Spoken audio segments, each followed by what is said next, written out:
Hello, and welcome to the Barbarian Philosopher podcast. As always, I am your host, Jerome Acevedo. This is episode 10, and I am joined by my co-host, Liron Jerome. In this episode, we will discuss the human need for physical contact, UFC 210 Shenanigans, and Mayweather hiring Kevin Lee. Please be sure to like, subscribe, comment, and share, and enjoy the show. What's going on, brother? What's going on, man? Good to see you. Good to see you. You too, bro. What's anything new? Anything worthwhile? Nothing. It's Friday. Friday's always good. Yeah? Yeah. We were just talking. I'm back in the gym after like a maybe year and a half hiatus or so. That's a long time. It is much longer than I wanted it to be. But how was it? It feels good to be back. Yeah. You know, it's a strange thing to miss getting punched in the face. Yeah. However, I miss getting punched in the face. Yeah, man. Only fighters understand that. Yeah. It's a weird thing. Yeah. There's this awesome meme, and I find it very relevant. It's something along the lines of, at this point in my life, all of my friends I've made through choking each other out, or like jujitsu, because making friends without choking them first is weird, or like that's pretty accurate. Most of the people that I'm close with at this, outside of family members, I've met in the gym. And I don't think that's such a strange thing. I mean, if you look at kids, or at least little boys, they roughhouse. Yeah, for sure. The way they play is pretty rough. You know, they're hands-on. You know, they're messing around with each other. It might just be that physical touch element. How much can you trust someone if you've never touched them and never had them touch you? And fighting is one way of doing that. You know. I agree. Actually, I think there's a lot to that. Actually, and it's a weird thing. I have trouble explaining to dudes who don't do jiu-jitsu or don't wrestle or don't do any form of grappling. You have it as well in like boxing and Muay Thai, but it's not as much. And that's that. As human beings, as social animals, you look at other primates. There's a lot of grooming, right? So you go and you pick the ticks and fleas off the other individual in your group. One, because ticks and fleas suck, but two, they'll mock groom where there's nothing there, but they just come and just pick at them, and it's a physical contact, like reassurance. We're creating a bond here, and in today's society, you don't really have a lot of that, and I think men in particular, because there's kind of a unless you're gay, you don't want to be misconstrued as gay. Right, yeah. So it's not a lot of dude on dude like touching. Yeah. But within like jiu-jitsu, within wrestling, there is a socially acceptable contact for whether it's male female or male male or female female to have very consistent physical contact with another person outside of the arena of sex. Right. And I think there is something either mentally or emotionally satiating to the human being with that. I remember seeing there was this thing this is some years ago that I saw in countries like India, certain parts of Africa, and certain Middle East countries. It's common for men to hold hands. I was actually just thinking that. Like, my dad doesn't. I've never seen my dad do it, but I know that of the older generation where I'm from, Iran, dudes hold hands all the time. Yeah. In India is pretty common as far as I know, from what I've heard from younger Indian dudes. Like two older Indian dudes will just hold hands, walk down the street, and it's not weird. Yeah, no, it's not weird at all. I find it really fucking weird. I find it really weird to see it here. Like, if outside of the context of it being two gay dudes, like just two dudes, you just assume, you're like, hey, I mean, if you saw it here, you'd be like, oh, they're gay. Yeah, you just be like, oh, it's two gay. They're a couple, cool. Yeah, But if you saw two dudes holding hands and then like trying to pick up a chick, that'd be a little bit confusing. It'd be a little bit confusing. Yeah. Same with girls. You think so? Because I feel like with women, it's a lot more liberal. For example. Yeah, but holding hands though. This is something I've thought about when I see two girls holding hands. My mind automatically tries to categorize them whether they're straight or lesbian. But I feel like at some point, it switches, at some age, just speaking culturally, now in America, there's some age, I don't know where it is, where it becomes less acceptable for straight I girls agree. to hold Okay, them. yeah. I'll agree with that. But then, aren't like all women a little bit lesbian? Or at least most. I think the majority. Yeah. The majority of women I've come across who, if they feel like you're not going to judge them, you're not going to trip, you're not going to like, shame them or anything like that. If you really get down to it and you ask, they've done a little something. So they've done some exploring, or they're down to do some exploring. Yeah. So I do feel like that boundary is a little blurrier with women. Yeah. Oh, by the way, we have a fucking fire alarm all day long, so you might have to edit some of this pretty heavily. No worries.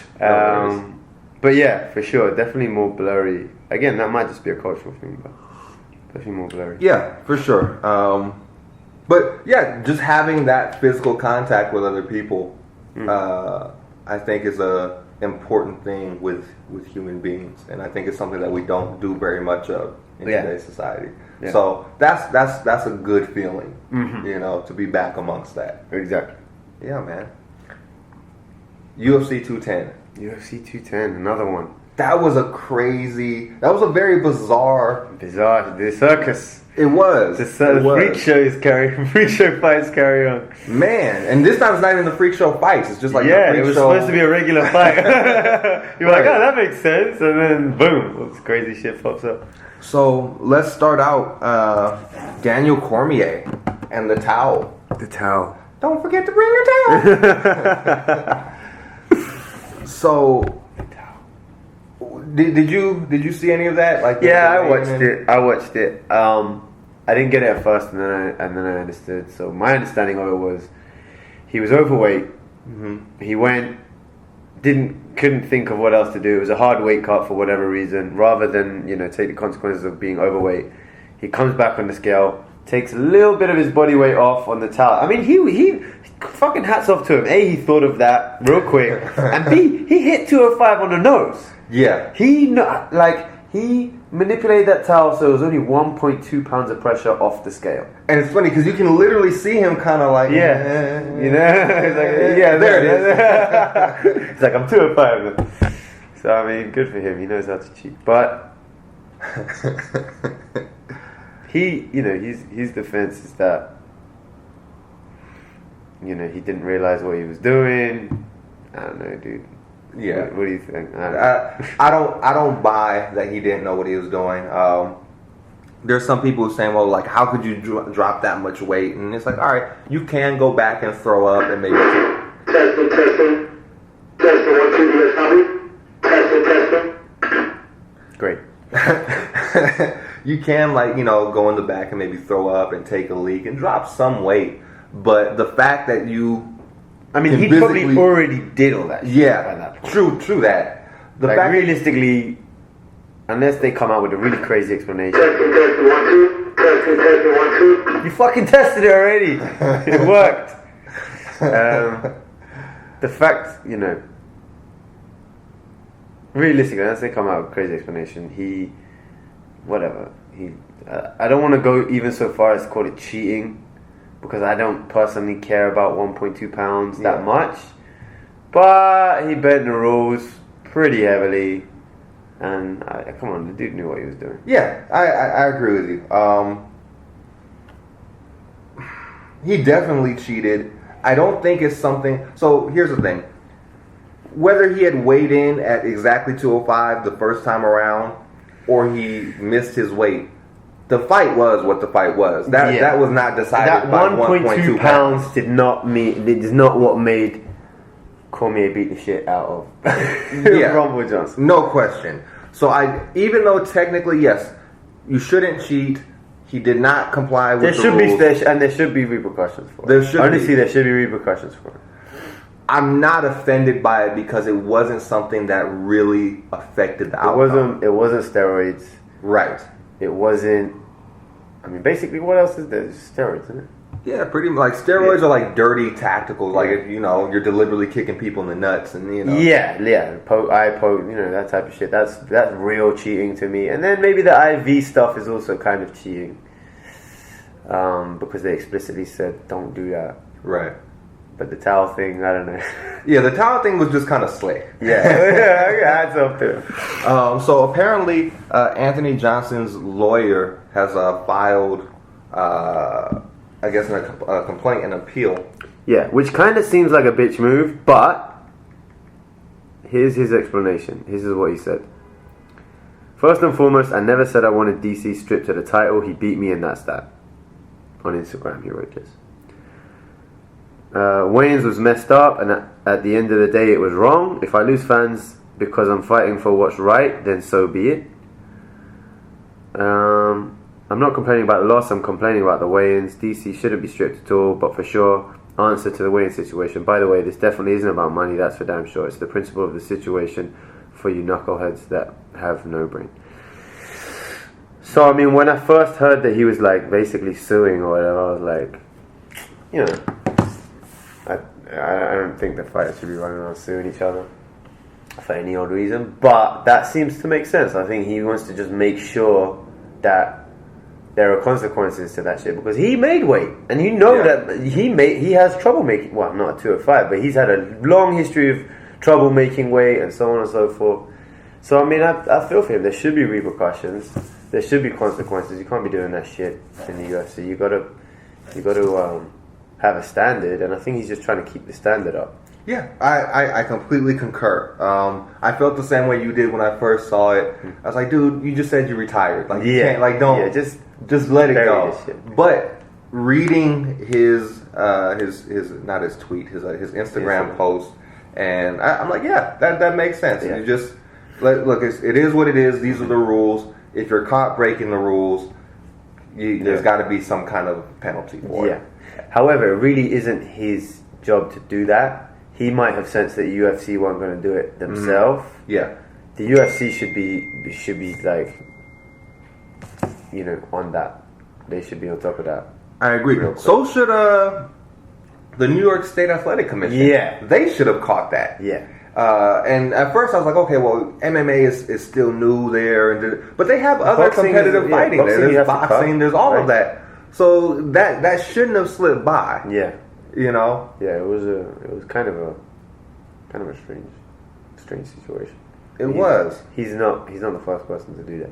I don't know how much. Maybe someone did catch it and they just didn't. They just were like, fuck it, this is what we're going to cancel the whole event. But they wouldn't have cancelled the fight, right? They would have just wouldn't have been for the belt.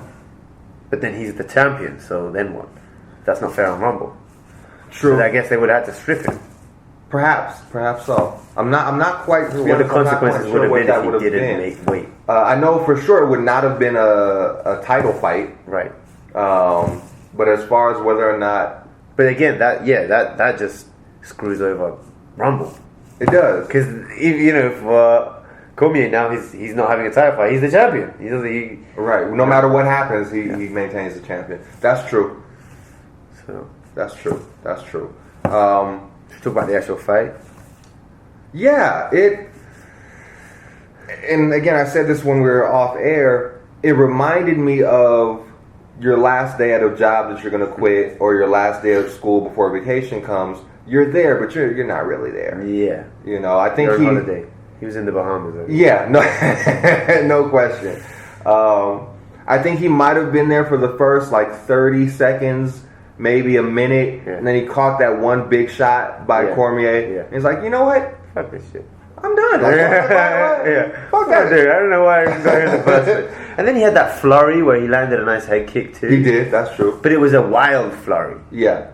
It was a kind of like, I'm over this, let's just kind of something's gonna happen. Killed. I can't be, Yeah. Either I knock you out or you knock me out. I can't, let's just get this over and done with type of thing. That's what it seemed like. Stylistically for me, but he didn't knock Cormier out. People kept saying that Johnson got knocked out. He didn't. He got choked out. Yeah. I had two people tell me that Johnson got knocked out before I saw the fight. I was like, oh, what happened last night? And they told me Johnson got knocked out. I was like, then I watched it. I was like, no. I mean, it was the same fight as last time, more or less. You know. He got rear naked choked. You know, he got wrestled, got taken down, had his back taken, got rear naked choked. Would you agree that being rear naked choked 9 times out of 10 is a sign that you gave up? I think that depends on how deep the choke is set in. But giving them your back and not defending the choke. In UFC level. I don't know. That's because you got to consider this. There are people who are fighting in the UFC who are like purple belt in their jiu-jitsu. Purple belt, you fucking know how to defend a choke. There's not 100 different ways to defend a choke. There's one way to defend a choke. True. Ways. But I mean, you got to consider: are you rock? It's gonna happen again. Oh, you rocked. Okay, that's why I said 9 out of 10. Maybe I'll bring it down 4 out of 5. Okay. Yeah, you can be rocked. They can catch you. You know, someone like Damian Maia can catch you. You know, like high level jiu-jitsu against a low level jiu-jitsu guy. They can catch you, and it's just a tactical error. It's just the whole video is going to be choppy. Like, it's all good. I always saw it that way, but I guess you're right. Like when it comes to high, like even for example, Conor when he got rear naked choked, he kind of gave it to him. He did. I think he was tired. He was rocked, and then he was mentally defeated in that he wasn't prepared to have Nate take those. Yeah, he wasn't prepared to defend that for 20 minutes. He was 5 minutes. He just said get it over with. Yeah. But I definitely think look, you. But it's like the knock. It's like the TKO of jiu-jitsu. It's like the being beaten into submission. It's kind of it's not a quick thing. It's like boom, someone gets you rear naked.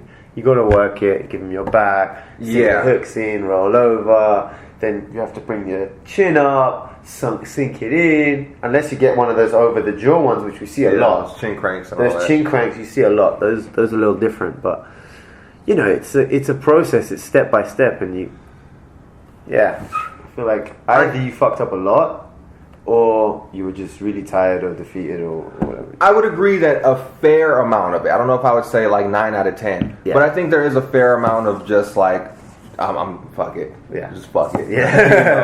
I think that does exist, but I can see, like I said, you can be rocked, you can be dazed, you can have somebody who just has really good pressure and has you kind of pinned and stuck in a situation, and even they're just peppering you. You're not really out of it, but at some point you got to let go of your neck defense and start working to defend against the hits. Plus, you have the referee jumping in. You're not intelligently defending yourself. So you can't just stay here the whole time and defend the choke. So I can see some wiggle room for it, but I do agree that there's definitely a percentage of that's just people like giving up on it. His corner was pretty pissed. Rumble's corner. Thank you. That was very ambiguous. And complete side tangent. That's something that annoys the fuck out of me at work or wherever I'm at, when people like give me that. Let me have one of those and don't specify what it is. So shame on me for doing it. Yes, Anthony Rumble Johnson's corner was pissed off, man, and understandably so. Yeah, understandably so. There's one school of thought which is like you should never really like leave your fighter directly. You should wait until the fighter's done his interview, you know. And they should really know that not to leave the cage side until the interview's over with, especially if you lost. But you know, the flip side, even if they were, their explanation was that they had, how was his name? Henry Hooft. Henry Hooft had gone to the back to do another interview or something. I don't remember what specifically it was, but apparently Henry Hooft and the whole team knew this was going to be his last fight, but they didn't know. Win, lose or draw. They knew he was done, but they did not know he was going to announce it in the ring. So the fight is over, and either I think it was something media related. Something happened where he said he had to leave and go to the back, expecting that Johnson would shortly thereafter be following, and then that he would make his announcement in the post-fight press conference. Then Rumble makes his announcement in stage, and you know he's like calling for like, "Where's my coach? Coach Henry, where you at? Hey, who's what?" Was he like pretty flustered? Yeah, he seemed like he was like, "What? Like what the fuck is going on?" Like kind of border. I don't want to say he was getting emotional. Yeah, but he's definitely like confused and like, yeah. what the fuck is happening? Yeah. A lot of people, myself included, were under the impression that they just like left him to hang until punishment. Yeah, pretty much. Just they were pissed and like, you know what, fuck you, dude. Yeah. But Hooft was doing an interview. I don't know if it was with Ariel Hawani. I forget who it was with, but he gave his side of the story. I was like, okay, it doesn't sound so much like it was. That was a little one there. That was just a fuck. You think he got his time, but they're watching us right now. Right, no question. It didn't seem to be out of spite. That said, you probably should have still waited until your fighter got out of the cage. Yeah, I think it was a mistake regardless of whatever the circumstances. I don't think that's, especially in the last fight, dude. Come on. Yeah. Stick with it, man. Like, there's got to be some just respect for the guys you're cornering. Even if he fucked up, I mean, he did. I think he did fuck up. I think he fucked up royally. I think mentally he checked out. He wasn't there. He didn't have the right attitude. He had the wrong game plan. He basically did everything wrong in a way, considering how good he is. Like, I really would have had my money on Rumble, you know. But at the same time, whatever, it's his last fight. He fucked up. He didn't get the championship. Just whatever. Just stick with the guy. Like, have a united front, and then be pissed at him privately. Yeah, you know? Yeah, for sure. I agree. That I agree with. Speaking of cheating and the New York State Athletic Commission kind of screwing up on things, the Weidman Mousasi fight. First of all, did you see the fight?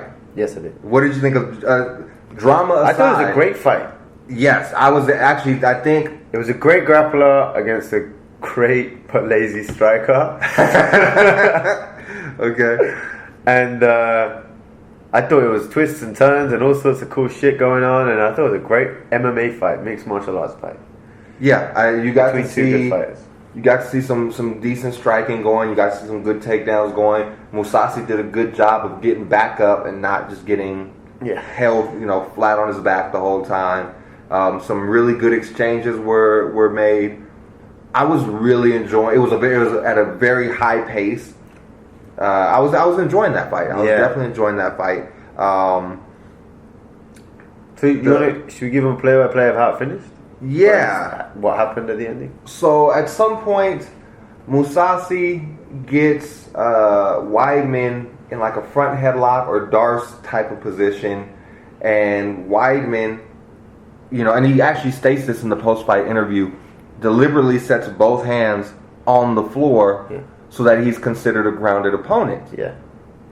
At which point you see Mousasi throw a knee to the head, and the referee comes in and calls it, stop, that's an illegal blow. Weidman then goes over to the floor, and he's kind of like, he's grabbing his head and like really playing it up. And he's asked, do you need some time? And he's like, yeah, I need some time. The referee goes to the side. The doctors come in, apparently, and speak to Weidman and say, can you continue?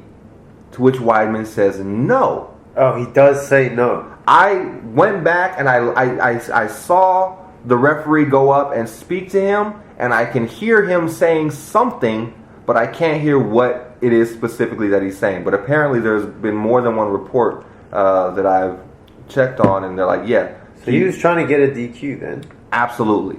He was trying to win by DQ. So they asked the doc, Doc, can you continue? He goes, no, I can't fight. At which point, the referee has stepped outside. He's went and checked the replay. He comes back and says, guess what, Weidman? That was a legal blow.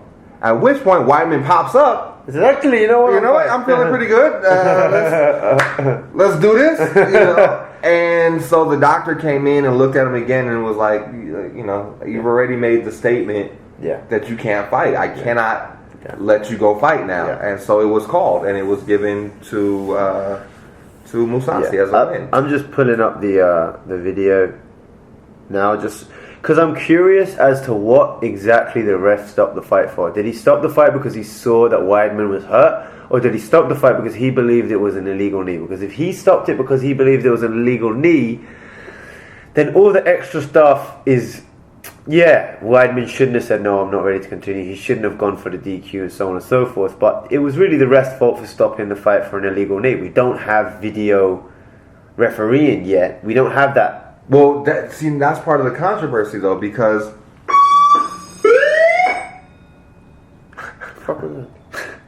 that's part of the controversy because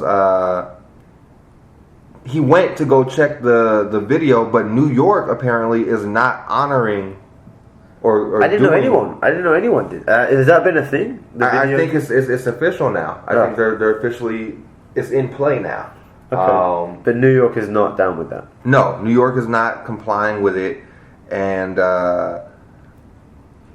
that's where Weidman's complaint comes in. So basically, Weidman is saying, look, legal or not, that video was not supposed to be checked because New York doesn't comply with that rule. Yeah. To which, to some extent, I feel like he has a point. Yeah. And he will probably get it. I'm just guessing. He will probably end up getting it overturned to a no contest at some point. That's my guess. I think they'll let it stand, personally. You do? Yeah. I think so. I kind of hope so. I for sure I hope so because I don't. You're going in with a mentality where you're trying to win by DQ, then really you don't deserve a no contest. Yeah. You got kneed. You got hurt. Mousasi could have finished. He pulled him up. He pulled his hands up. He pulled his hands off the floor. Then went for the knee to the head, dazzled him, dazed him. And Mousasi does.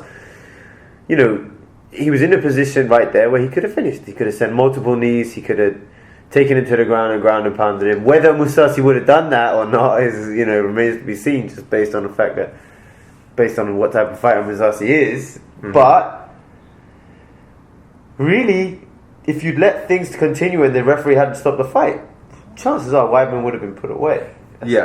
I agree. I think the fight was turning and moving into Mousasi's favor. That was just the direction things were going, which is why Weidman was looking for that DQ. Yeah. I think if Weidman really felt like, no, I still got this. He would have been like, I'm fine. All right, let's go. He would never have said, no, I can't continue. Yeah. So I think Weidman kind of saw where this was going and was like, fuck that. Yeah. I already lost Romero. I already lost. Who did he lose to before Romero? Did he lose before Romero? Rockhold.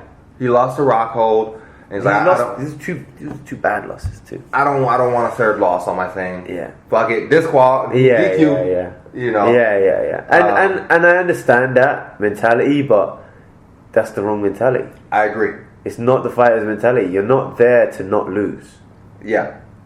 You're there to win. If you show up not trying to not lose, then whatever happens, c'est la vie. You got to go in there and you got to try and win the fight. That's even that I don't like personally, because I think you're an entertainer. You're supposed to go in there and win with style. Mm-hmm. You're supposed to win a martial arts contest. So there's added elements there. For me personally, but at the very least, you got to go in there with a winning mentality. Yeah, you can't be going in there. Let me just not lose this. I agree with you. Did you see Mousasi's post-fight conference? No, I heard he got heated, and I heard he said he's not going to give Weidman a rematch. And I do think that Weidman probably does deserve a rematch, because up until that knee, Weidman was controlling the grappling game and even some of the striking. He had some nice strikes in there too, so I think it would be a good contest to watch again. But no, I didn't watch the post fight. I don't think it should be an immediate rematch. They don't think so either. That was an agreement, right? But I do think, yes, somewhere down the line they should get a rematch. Maybe let Mousasi have another fight. Let them do a rematch after that. But Mousasi got kind of gangster. Oh yeah. I don't remember word for word, but basically, he was like, look, I won. He tried to play the system. You know, he tried to, you know, one hand, two hands on the ground so that you don't get hit. He's like, look, that's not. We're having a fight. Yeah. We're fucking fighting, dude. Yeah. And if you want to try to, you know, skim by playing around, playing patty cake with the ground, that's not my fucking fault. Yeah. You get the fact that the New York State Athletic Commission missed it isn't my fault. That's not on me. I did what I was supposed to do as a fighter. Yeah. You came in trying to play some other shit. Yeah. I don't give a fuck. I won, and I don't give a fuck. Yeah. And fuck it. And I think I should be getting paid more, and I think I should have a title shot. And I don't know, because I don't have blonde hair, and I don't know what it is, but like, fucking pay me, give me my money, and let's give me that title shot. Yeah. But his whole attitude towards, he was not democratic at all. Nice. I'm gonna check that and he didn't cut his words as to what he thought about the way Weidman handled that situation. I like that a lot. Fighters speaking their mind, even in the heat of the moment, even if they get emotional and say something that maybe 2 days later they wish they didn't say. I like that. Yeah, I agree. I like that. I want to see how you see it in the moment, how you feel. I don't want to have some manicured, you know, PR firm come out with a fucking press release. Like, that means nothing to me. You know, I want to see what these dudes are thinking and saying, you know, right when it happens. Yeah, totally agree with you. Totally agree with you. And I think, honestly, the title shot, I really want to... That's a great fucking weight class now, middleweight, because of what Bisping's a champ. Mm-hmm. No offense to Bisping, but he's not...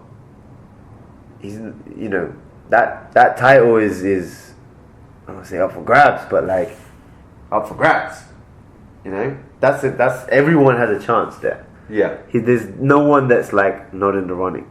Yeah. In that middle. You got Romero, you got Bisping, you got freaking GSP coming in there now. Then you got Musasi and Rockhold. You got a bunch of dudes up there who are all kind of, for me, all pretty close to each other. So yeah.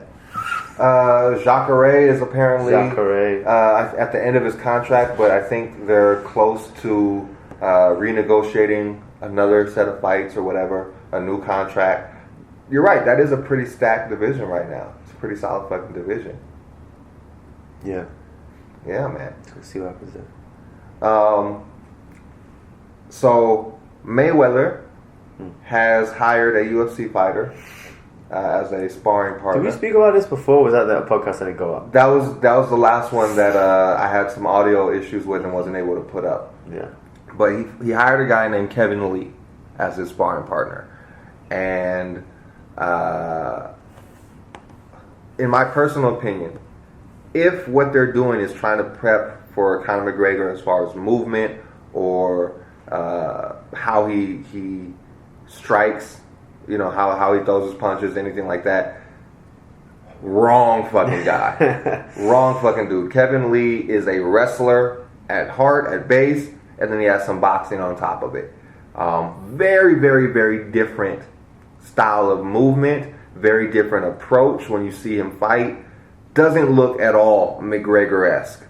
The only thing that I saw with that makes any sense to me as far as what Mayweather's team might have been thinking is that in Kevin Lee, you have a middleweight, 5'9", with a very long reach. He's a 79-inch reach, compared to McGregor, who also has a middleweight. Long reach. Did I say middleweight? I meant to say lightweight, pardon me.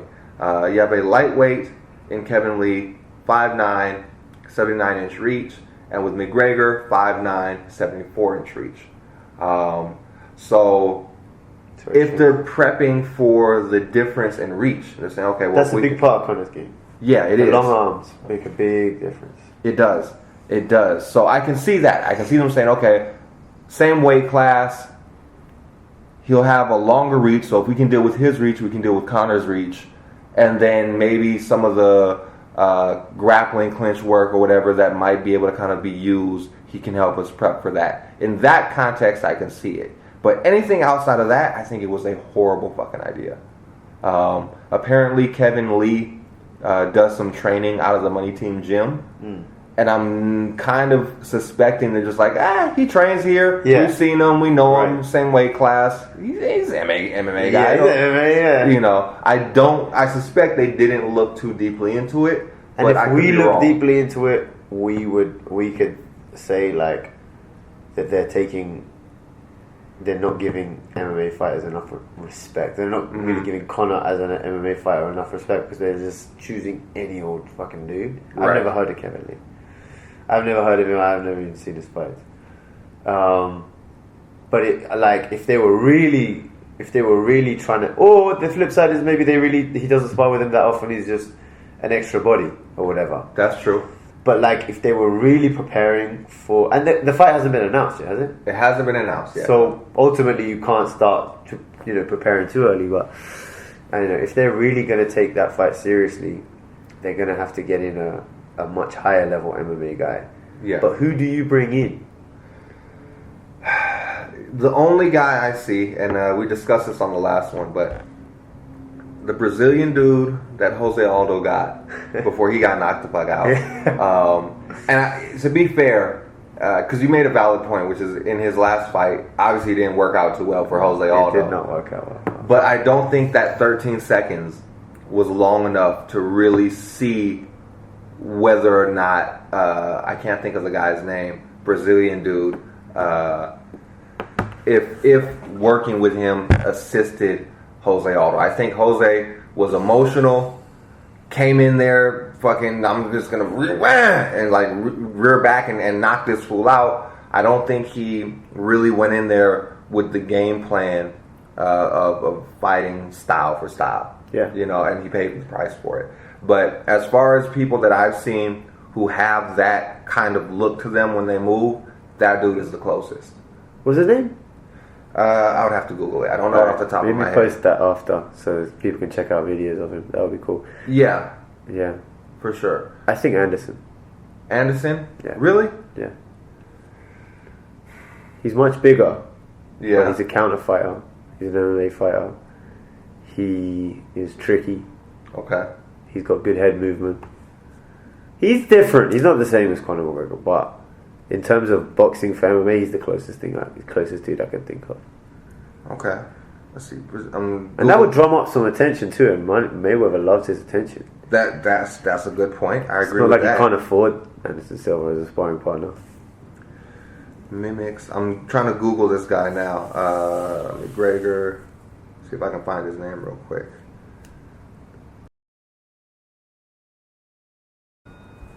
Jonas Bill, how do you know her? I don't know how to pronounce it, but I don't have the accent. But it's Jonas, Jonas, and then the last name Bilharinho.